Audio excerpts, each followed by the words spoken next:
વ્રત ઉપવાસ માટે એકદમ ક્રિસ્પી, ટેસ્ટી અને ઝટપટ બની જાય તેવા વડા. હેલો ફ્રેન્ડ્સ, હું છું શીતલ. તમારું સ્વાગત છે મારા કિચનમાં.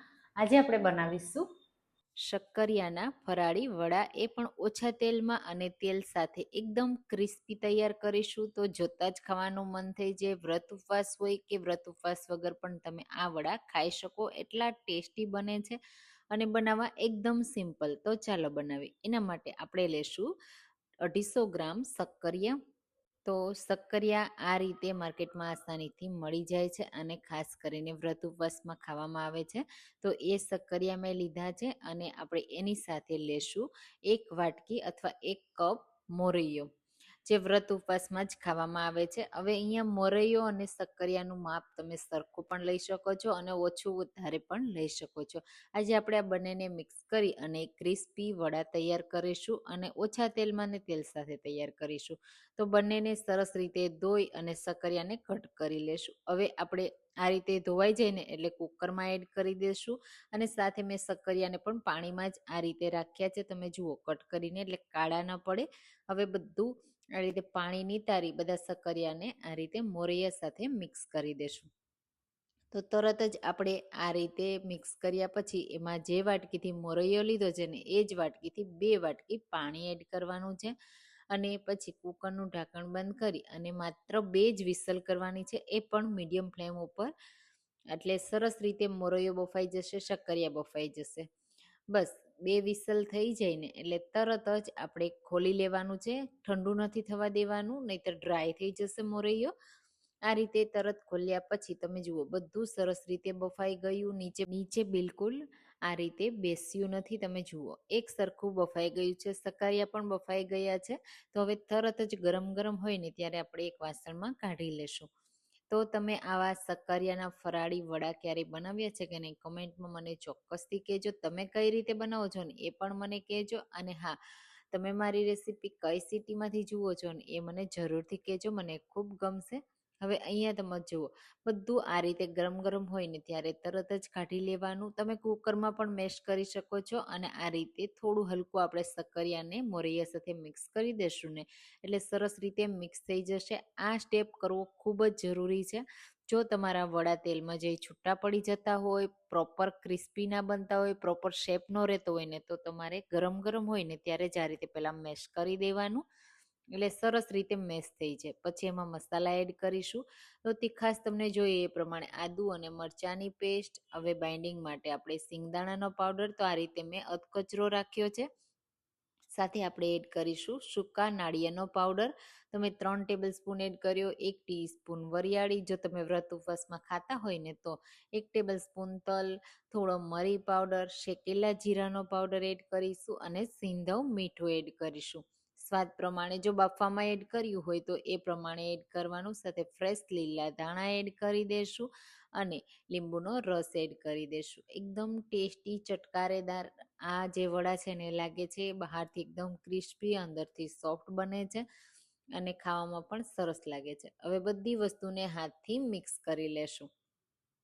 તો અહીંયા જો તમને એવું લાગે કે આ મિશ્રણ થોડું પણ ઢીલું છે તો તમારે સિંગદાણાનો પાવડર થોડો વધારે એડ કરી દેવાનો અને સરસ રીતે મિક્સ કરી દેવાનું. હવે અહીંયા ગરમ હોય ને ત્યારે જ મિક્સ કરી દેવાનું અને જ્યારે ગરમ હોય ને ત્યારે જ એમાં વડાનો શેપ આપી દેવાનો. જો આ ટિપ્સ તમે ટ્રાય કરશો ને તો તમારા વડા ક્યારેય તેલમાં જઈ ખુલશે નહીં. તો બસ આ રીતે લોટ મિક્સ થઈ ગયો. તમે જુઓ સરસ એનું બાઇન્ડિંગ આવી જાય છે. તો કોઈ વસ્તુ આપણે એડ કરવાની જરૂર નથી, માત્ર હાથને ધોઈ લેશું, થોડા તેલવાળા કરી લેશું. અને આજે હું 2 પ્રકારે વડા તૈયાર કરું છું. અડધામાંથી આપણે ઓછા તેલમાં તૈયાર કરશું ને અડધામાં આપણે ડીપ ફ્રાય એટલે કે ફ્રાય કરીશું. તો બંને રીતે તમે બનાવી શકો છો. જો વ્રત ઉપવાસમાં ઓછું તેલ ખાવું હોય તો તમે એ રીતે પણ કરી શકો છો. બંને રીતે ક્રિસ્પી થશે. તો આ રીતે હું રાઉન્ડ શેપ આપું છું. જો આ રીતે સાઈડથી તમને ફાટેલા દેખાય ને તો એક સરખા કરી લેવાના. હવે ઉપરથી હું થોડા તલથી ગાર્નિશ કરું છું. એનાથી બહુ સરસ એવો લુક આવશે અને ક્રન્ચીનેસ પણ આવશે. આ રીતે બંને સાઈડથી તલ લગાવી દેશું. તો આપણા આ એક રીતના વડા તૈયાર થઈ ગયા. આ રીતે હું ઘણા બધા વડા તૈયાર કરીશ. અડધા લોટમાંથી આપણે આ રીતે તૈયાર કરશું અને બાકીના લોટમાંથી આપણે અપમ પેનમાં એટલે કે ઓછા તેલમાં શેકવાના છીએ, તો આપણે રાઉન્ડ શેપ આપી દઈશું. જો તમે વ્રત ઉપવાસમાં ચીઝ ખાતા હોય, બાળકો વ્રત ઉપવાસ કરતા હોય અને જો તમે એને ચીઝ ખવડાવતા હોય તો તમે વચ્ચે ચીઝ મૂકીને પણ બનાવી તૈયાર કરી શકો છો. હું ચીઝ વગર જ એમ જ રાઉન્ડ શેપમાં બનાવું છું અને એમાં પણ આપણે તલ લગાવીશું એટલે દેખાવ સરસ લાગશે, ખાવામાં બહુ સરસ એવા લાગશે. આ રીતે તલથી કોટિંગ કરી લેશું અને બસ થોડું સ્મૂથ કરી લેશું. આ રીતે બાકીના બોલ્સ બધા બનાવી તૈયાર કરીશું.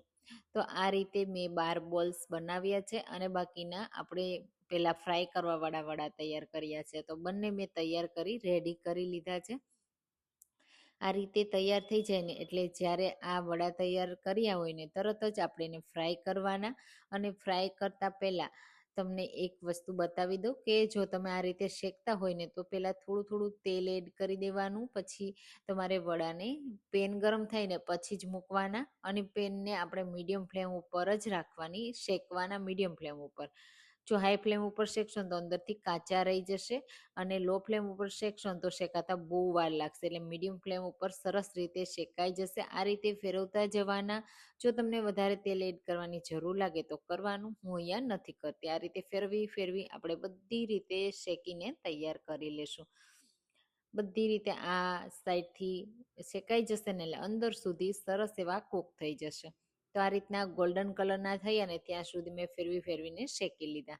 એકદમ ક્રિસ્પી થઈ ગયા છે.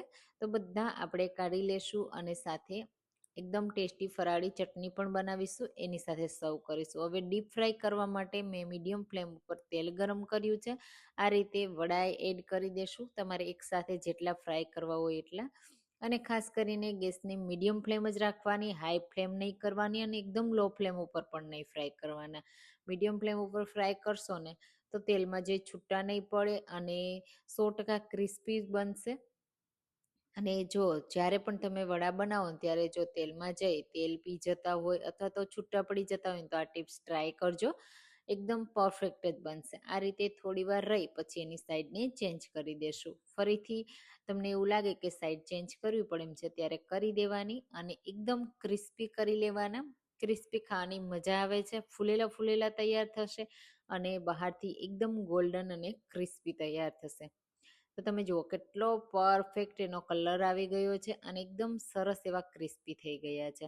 તો હવે આપણે બાકીના વડા આ જ રીતે બનાવી અને તૈયાર કરી લેશું. ગરમ ગરમ સર્વ કરીશું. તો એની પહેલાં આપણે ચટણી તૈયાર કરીશું. તો એના માટે લીલા ધાણા, લીલા મરચાં, આદુનો ટુકડો, આપણે ફરાળી ચટણી તૈયાર કરીએ છીએ ને એટલે લસણ એડ નહીં કરીએ. સાથે ખાંડ એડ કરીશું, મીઠું એડ કરીશું, જીરું એડ કરીશું અને લીંબુનો રસ એડ કરી દઈશું. હવે ચટણી માટે જરૂર લાગે ને એટલું પાણી પણ એડ કરી દઈશું અને સિંગદાણા એડ કરીશું બાઇન્ડિંગ માટે. શેકેલા સિંગદાણા મેં લીધા છે, તમે કાચા પણ લઈ શકો છો. હવે એકદમ સ્મૂથ આપણે ચટણી બ્લેન્ડ કરી લેશું. તો આપણી ફરાળી ચટણી બનીને તૈયાર થઈ ગઈ છે. તમે જુઓ પરફેક્ટ બનીને રેડી છે આ વડા સાથે અને તમે કોઈ પણ ફરાળી ડીશ સાથે આ ચટણીને સર્વ કરી શકો છો. તો આપણે જે વડા તૈયાર કર્યા છે ને એને આપણે પ્લેટમાં લઈ લેશું. તમે જુઓ એકદમ ક્રિસ્પી ક્રિસ્પી, જોતા જ ખાવાનું મન થઈ જાય એવા આપણા ઓછા તેલમાં તળિયા વગરના વડા રેડી છે. હું તમને ખોલીને બતાવી દઉં કે કેટલા સરસ અંદરથી પણ કૂક થયા છે ને પરફેક્ટ. તો આ વડા પણ તમે આ રીતે તૈયાર કરી શકો છો જો તમારે ફ્રાય ન કરવા હોય તો. અને ફ્રાય કરેલા વડા પણ તમે જુઓ કેટલા પરફેક્ટ ક્રિસ્પી, જોતા જ ખાવાનું મન થઈ જાય એવા બન્યા છે.